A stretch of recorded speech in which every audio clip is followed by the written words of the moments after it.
Hello friends, welcome to my channel by tech achiever. आज का हमारा सी का दूसरा चैप्टर है जिसमें हम देखेंगे कि सी में वेरिएबल्स एंड डेटा टाइप्स क्या होते हैं। जब सी में आप कोई भी वैल्यू को स्टोर करना चाहते हैं या कुछ वैल्यूज़ पे आप ऑपरेशंस को परफॉर्म करना चाहते हैं तो उन वैल्यूज़ को एक प्रॉपर मेमोरी ब्लॉक के अंदर स्टोर किया जाता है। तो वो जो मेमोरी ब्लॉक का आप नाम डिफाइन करते हैं उसे वेरिएबल्स बोलते हैं। जैसे यहाँ एक एग्जांपल लेती हूँ कि मुझे 2 और 3 को प्लस करना है, तो हम इस तरह से 2 और 3 को प्लस नहीं कर सकते हैं। हमें क्या करना पड़ेगा, एक मेमोरी ब्लॉक बनाएंगे, उसको आपको एक नाम देंगे, उसके अंदर आप 2 को पहले स्टोर करेंगे। उसी तरह से एक और मेमोरी ब्लॉक बनाया बी और उसके अंदर आपने बी की वैल्यू को स्टोर किया। तो अब सी में लिखने का तरीका जो होता है वो वेरिएबल्स को यूज करके होता है कि a प्लस बी। अब सी दोनों मेमोरी ब्लॉक के अंदर की वैल्यू को उठा के उन्हें प्लस करके आपको दिखा देगा। तो इन्हें वेरिएबल्स बोलते हैं, इन्हें आइडेंटिफायर भी बोला जाता है।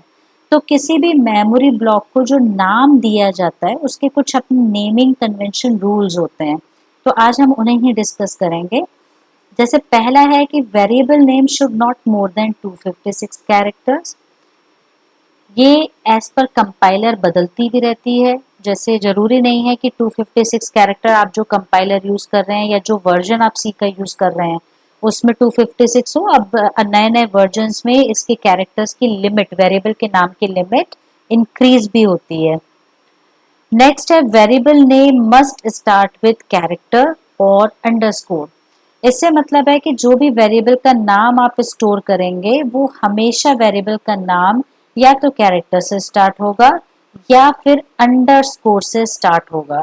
आप कभी भी न्यूमेरिक वैल्यू से वेरिएबल का नाम स्टार्ट नहीं करेंगे, ना ही आप किसी भी स्पेशल कैरेक्टर का यूज करके वेरिएबल का नाम यूज स्टार्ट करेंगे। तो ये दोनों ही इनवैलिड है। नेक्स्ट है upper case are distinct from lower case. इससे मतलब है कि जो भी सी में आप स्मॉल ए या कैपिटल ए यानी अपर और लोअर केस के अगर आप वेरिएबल्स बनाते हैं तो सी उन दोनों वेरिएबल्स को अलग तरह से डील करती है, उनको दो अलग अलग वेरिएबल समझती है। Space and special characters are not allowed, only underscore is allowed. इससे मतलब है कि सी में जो भी आप वेरिएबल का नाम देंगे उसमें आप वेरिएबल के नाम में स्पेस अलाउड नहीं होता है, ना ही इसके बीच में किसी भी तरह का स्पेशल कैरेक्टर अलाउड होता है, वो भी आप नहीं दे सकते। तो ये दोनों ही इनवैलिड है। आप यहाँ पे वेरिएबल के नाम में आप नंबर बाद में यूज कर सकते हैं, यानी डिजिट को आप बीच में चाहे तो बीच में यूज कर सकते हैं, लेकिन आप पहले यूज नहीं करेंगे जैसे मैंने यहाँ बताया था। इसी तरह से अगर आपको बीच में कोई स्पेस देना है तो स्पेस देने के लिए आप अंडरस्कोर का यूज कर सकते हैं। Any keyword name is not allowed as variable name. तो ये रिकमेंडेड होता है सी लैंग्वेज के थ्रू कि आप किसी भी कीवर्ड को एज अ वेरिएबल मत यूज करिए, बिकॉज ये कंफ्यूजन क्रिएट करते हैं। फॉर एग्जांपल जैसे सी के अपने खुद के प्री डिफाइंड कुछ कीवर्ड्स हैं, जैसे इंटीजर हो गया, वॉइड हो गया, मेन एक्सेट्रा। तो सी आपको रिकमेंड करती है कि आप ऐसे कोई भी कीवर्ड को एज अ वेरिएबल नेम ना यूज करें जो कि पहले से ही डिफाइंड किए गए हैं। तो ये वेरिएबल्स हैं और वेरिएबल्स के नेमिंग कन्वेंशन रूल्स हैं। अब हम देखते हैं कि सी में डेटा टाइप्स का क्या रोल होता है। सी में जब आप कोई वेरिएबल बनाते हैं, आपने वेरिएबल बनाया, अब इस वेरिएबल के अंदर आप किस तरह की वैल्यू को स्टोर करना चाहते हैं, तो वैल्यू की टाइप क्या होगा। आप कोई न्यूमेरिक वैल्यू उसके अंदर स्टोर करना चाहते हैं या कोई कैरेक्टर स्टोर करना चाहते हैं या कोई डेसिमल वैल्यू स्टोर करना चाहते हैं।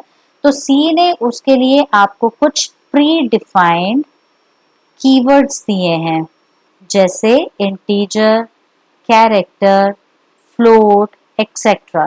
तो मेन हमारे यही तीन हैं, इंटीजर, कैरेक्टर, फ्लोट।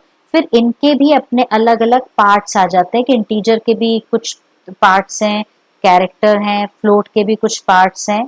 तो मेन हमारे ये तीन हैं।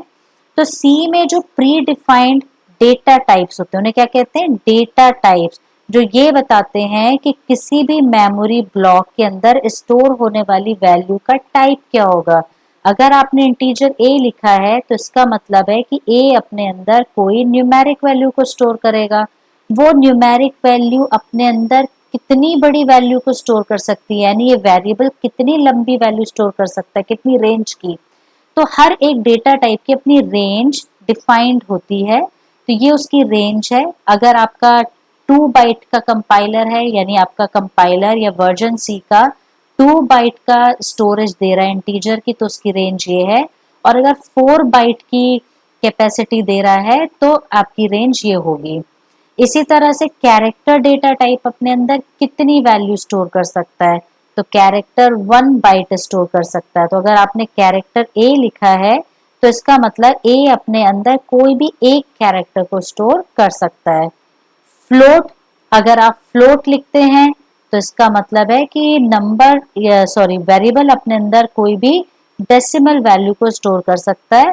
उस डेसिमल वैल्यू की क्या रेंज होगी और उसकी स्टोरेज कैपेसिटी कितनी होगी उस मेमोरी ब्लॉक की, वो यहाँ पे उनकी बताती है रेंज की, कोई भी डेटा टाइप की रेंज क्या होती है। और ये सब पहले से ही प्री डिफाइंड होते हैं। डबल फ्लोट का ही एक एडवांस पार्ट है कि अगर आप चाहते हैं कि डेसिमल्स में भी हम ज्यादा वैल्यूज को स्टोर कर सके तो हम डबल का यूज करते हैं।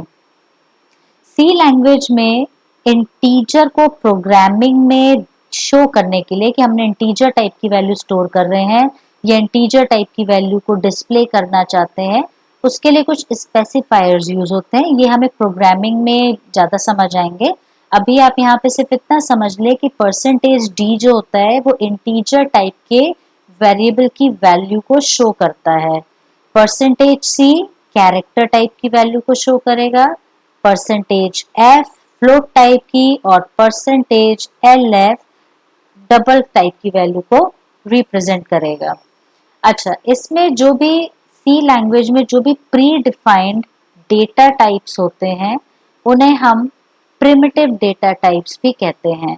तो प्रिमिटिव डेटा टाइप्स क्या हैं? वो डेटा टाइप्स जो पहले से ही किसी लैंग्वेज के थ्रू डिफाइंड किए गए हैं और उन प्री डिफाइंड डेटा टाइप्स को हम प्रोग्रामिंग में यूज करते हैं। आई होप आपको ये वीडियो समझ में आया होगा। प्लीज़ आप कमेंट करिए अगर इसमें आपको कोई भी डाउट है तो। और प्लीज़ आपको वीडियो अच्छा लगा है तो do share, like and comment. Thank you.